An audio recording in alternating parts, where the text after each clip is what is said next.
Welcome to this week's edition of Business Insight. I'm glad you could join us tonight. I'm Victoria Amunga. Now, financing agriculture is one of the major hurdles in the agriculture sector, whereby the farmers sometimes lack the money to carry out their farming activities. Now, one of the major milestones in the agriculture sector as well is enabling the farmers to get money just to carry out their agriculture activities in a way that is much more easy for them. One of these milestones, or one of these major milestones in the agriculture sector, is the warehouse receipt system, in which the farmers are enabled to get money and just carry out their farming activities. To let us know much more about this farming, the warehouse receipt system, is the executive director of the East African Grain Council, Gerald Masila, who will be telling us in a bit much more about this. Karibu sana, Gerald. Asante, karibu. Well, now, just before we get into much more on the warehouse receipt system, just yesterday, the president said we are going to have the parliament come back to session and discuss, or rather pass a bill that is going to get a supplementary budget to just cushion the food prices that has been escalating in the recent past. You being the major or the experts in these issues of food and food security, what are your thoughts on this? Yeah, I think it's a very good gesture that and intervention that the executive led by the president are going to do to take measures to see what can be done to manage the skyrocketing prices of foods.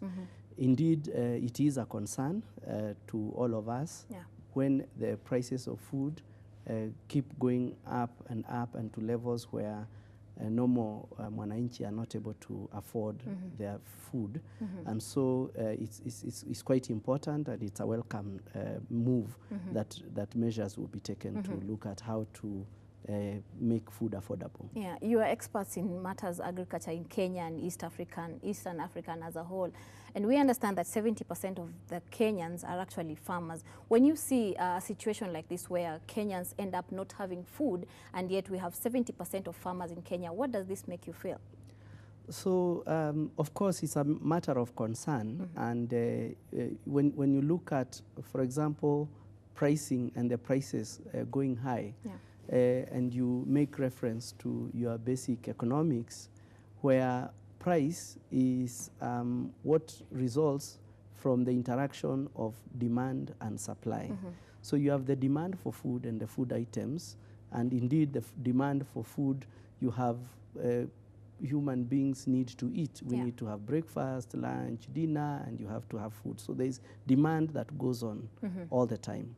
But supply, on the other side, especially for agricultural produce, supply is seasonal. So you have times when you are planting, then later you harvest, then you maybe do some storage, and you're able to avail, or farmers, the producers are able to avail what they have been able to produce and harvest into the market. So what is bringing this big challenge of the prices going very high is the problems that are coming about because of the supply side of the equation. So as to say that, first of all, we are coming from a situation where we have faced a severe drought in this country. Thank God we now are having very good rains at the moment. But you know, a year ago and a couple of months back, we had serious drought. And with drought, it means we were not able to harvest much from the whole range, whether it is cereals, grains and cereals, or even horticulture and dairy-related products. Because when you don't have pastures, then you also don't get the milk, and therefore you have a shortage. So you have a supply side major constraint that has, to a very large extent, been brought about by the drought that we have faced over a period of time. So drought is really one of the causes.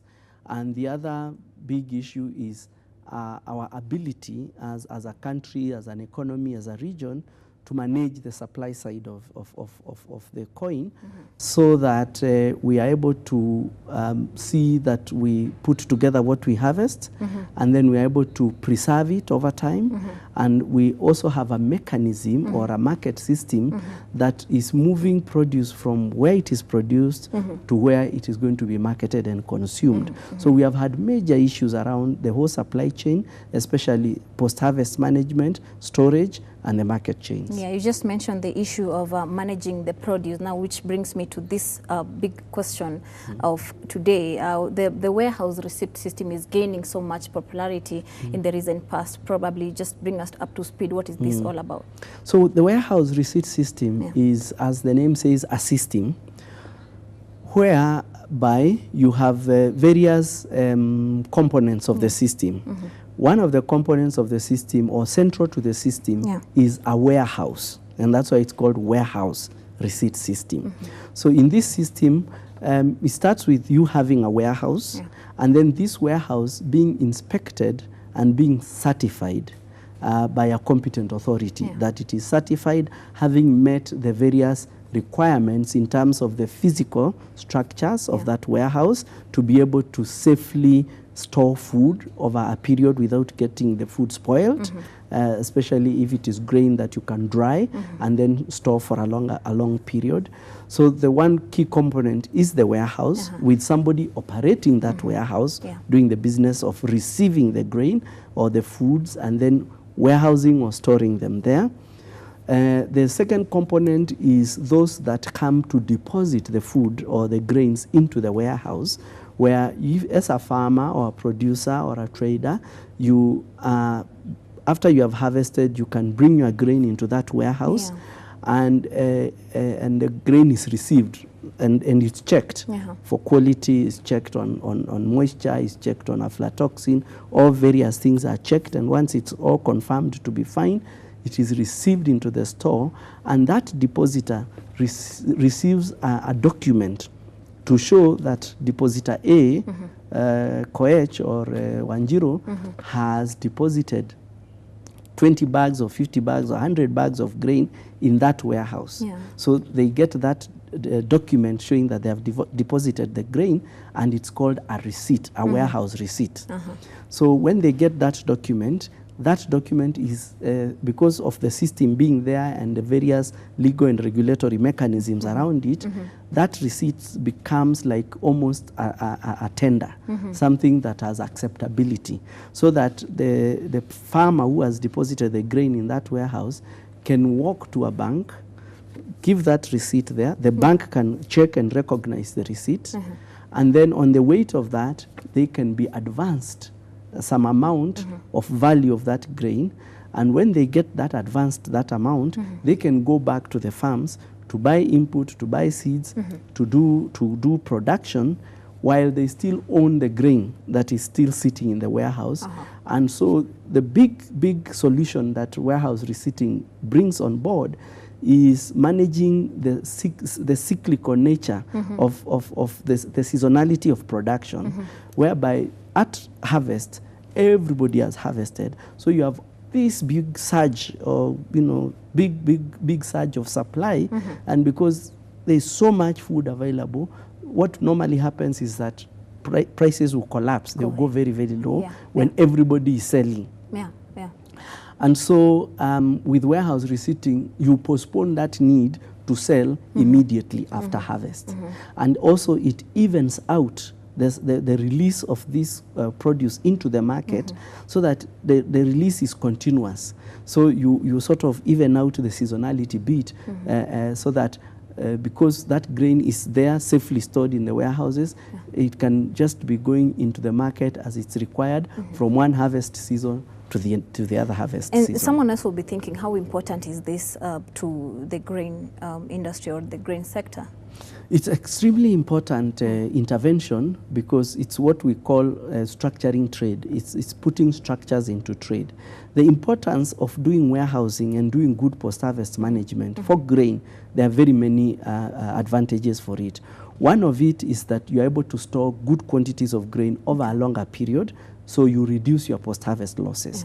And when you reduce your post-harvest losses, you have much more grain available to be consumed over time. So that is one. And because you are able to get this grain into a warehouse that is being managed professionally. So if it is things like aeration of the grain, being able to do circulation of it, ensuring there is good fumigation to ensure that there are no pests and rodents and all that. So you are able to keep that grain fresh, good quality, safe, and you are able to avail it over time. If you don't do that and you let people, farmers, hold a lot of grain in their homes, they lose that grain through various other post-harvest losses. So it reduces loss of grain also. Yeah, this is a project that is being spearheaded by the Eastern African Grain Council, which is definitely a non-governmental organization.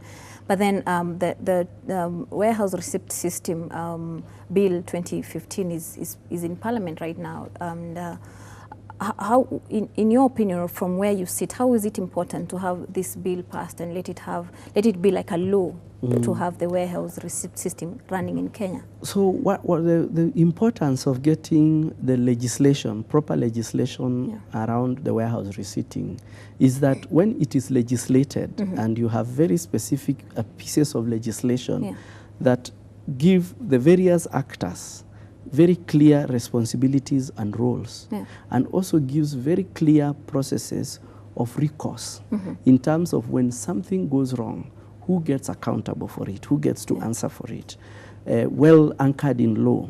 The importance of that is that it increases the acceptability and the involvement of the various actors, particularly the banks that and other financial institutions that will be coming in to finance warehouse receipts. They need to be comfortable to be sure that when they finance a warehouse receipt, that document is backed very well, and that they can always, if something goes wrong, they can get a recourse. It can be resolved. Because one of the challenges we have had over time is that we have had many people in the private world, processors and exporters and what have you, sort of going out to support farmers, give them inputs and seeds and what have you, and contracting to get supplies from farmers. Then they get very disappointed when at the time of harvest, the farmers don't honor those contracts. So they side sell. And when they do that, the person who had invested, they end up losing money. So in a warehouse receipting system, those things are taken care of. So why it is important in law is that every actor involved, whether you are the depositor, you are protected. So that when you deposit your grain, that warehouse will not disappear overnight. And you come tomorrow and you don't find your grain. When you are the warehouse operator storing this grain, you have got, you are giving it as a service. You are charging for that service. You want to be sure that when you charge for that, you actually will get paid. You also, if you are a buyer who is going to buy either through a trade platform, an exchange like Gisoko or whichever other exchange, when you buy grain that is warehoused in a certified warehouse, you want to be sure that what you are buying, the grains do exist, and that when you buy and you go to do your delivery, you actually find those grains there. So, and also the consumer is also protected or taken care of in that whole process, because what it also assures you and me as a consumer is that if you get to get grain that of flour that has been processed with grain that has been warehoused in these certified warehouses, it has been certified that it is safe, it doesn't have aflatoxin, it's a proper, safe for human consumption.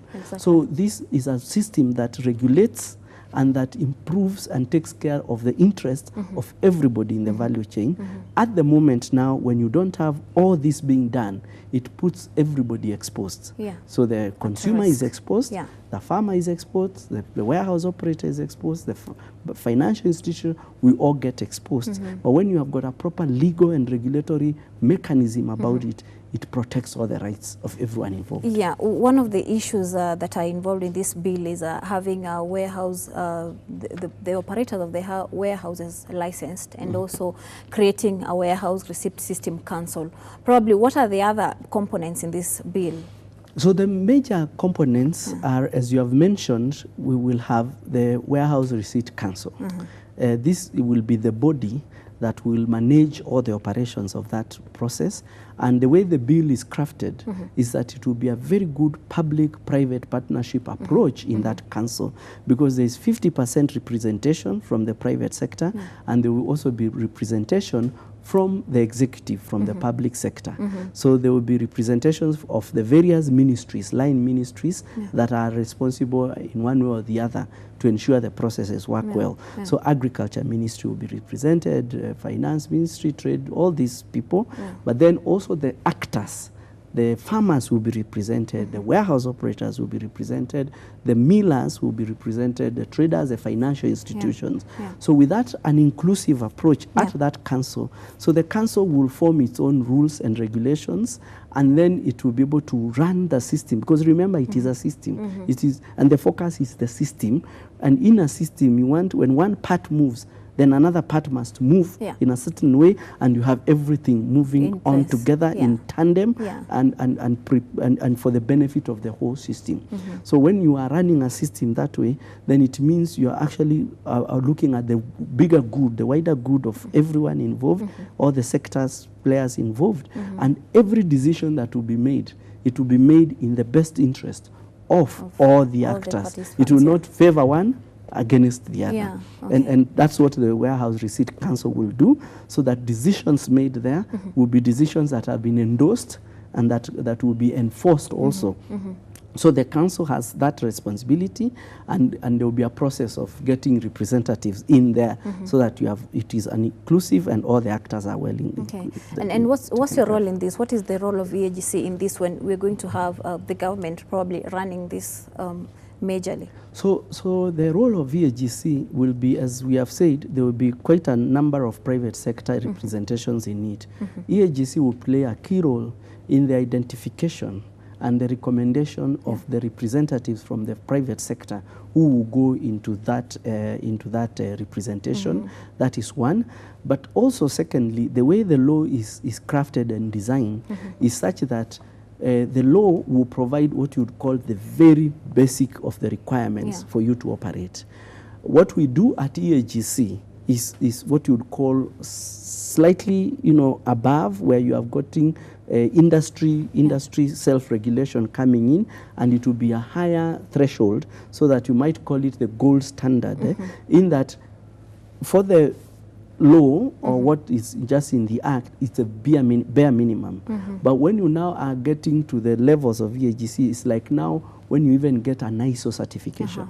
And remember, even in ISO, even government bodies subscribe to ISO. For ISO. So it will be that kind of standard where we are way over and above the basic threshold, and it is going to be a voluntary process. So it is just what we'll be doing at EAGC will be a lot more of the stakeholder capacity building, but also we will be having our own, from a membership perspective, what you subscribe to as a member of EAGC, which already meets the requirements of the law and is way above. So we will be refining and making the system much more acceptable and much more sort of operational.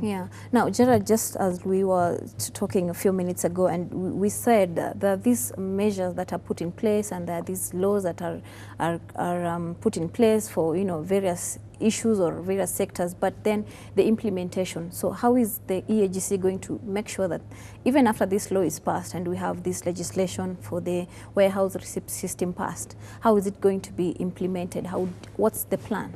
So you're very right in that question, in that passing the law is one thing, and putting in whatever structures, but implementing them, I think that's where the big issue is.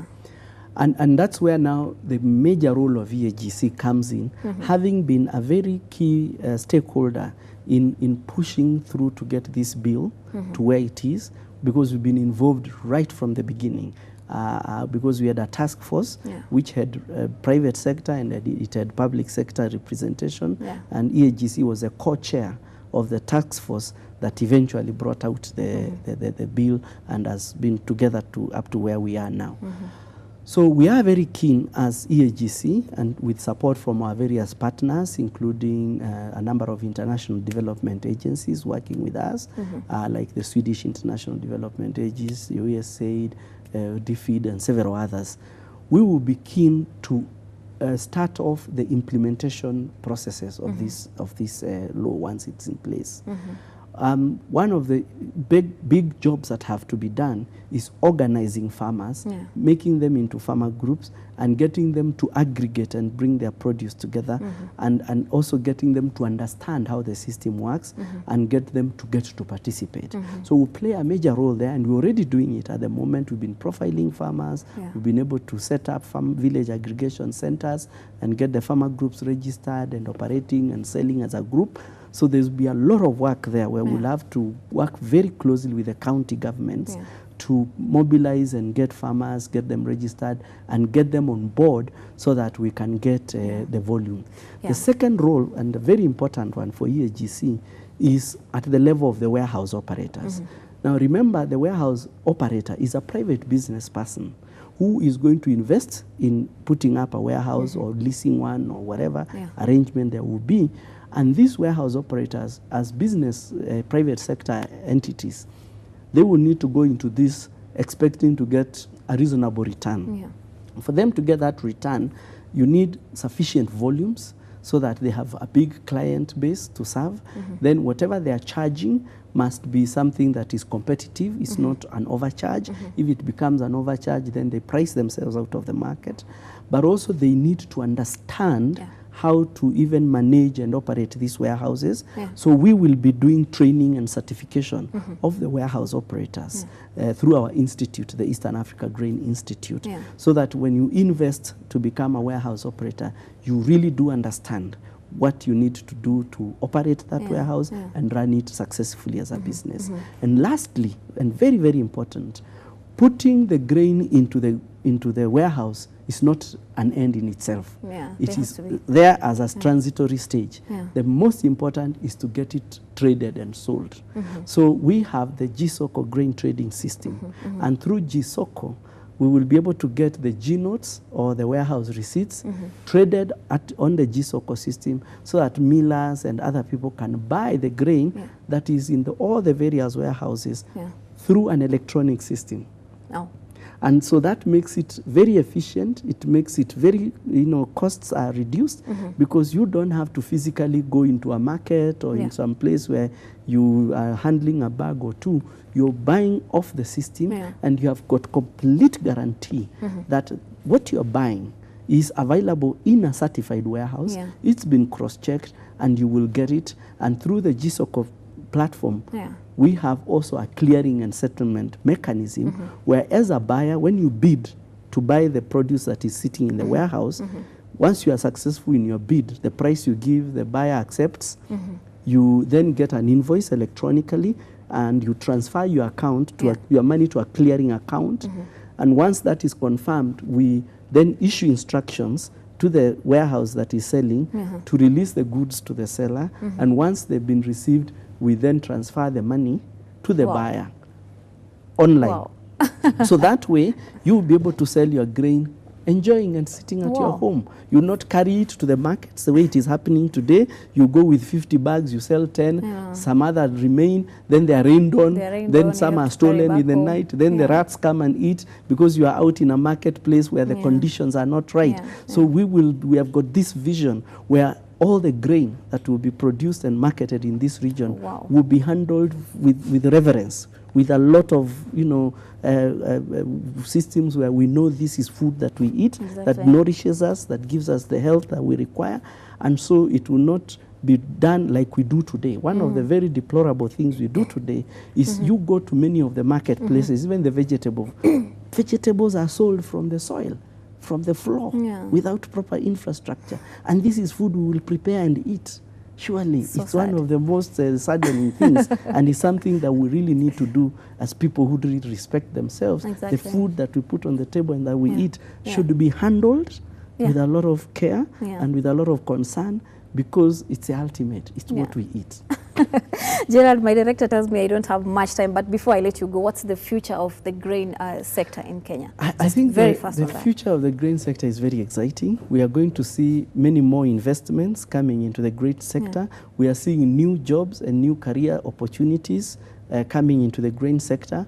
We're seeing with the marketing and the warehousing and the trading of the grain sector being streamlined, we're seeing much more investment, much more production of grain, and we are seeing a future where the current kind of shortages we are having for grain will be a thing of the past. We'll be able to feed ourselves well as a region from January to January, year on, year out. Wow. That's our vision. We hope and pray that we will get there. That has been Gerald Masila, the Executive Director of the Eastern African Grain Council, talking to us about the warehouse receipt system. Of course, there's a lot of things that we can be talking about this system. However, we don't have much time, but next time, I hope we can do this again next time. Thank you so much for your time. I'm Victoria Amunga. From me and my guest, it's good night and God bless.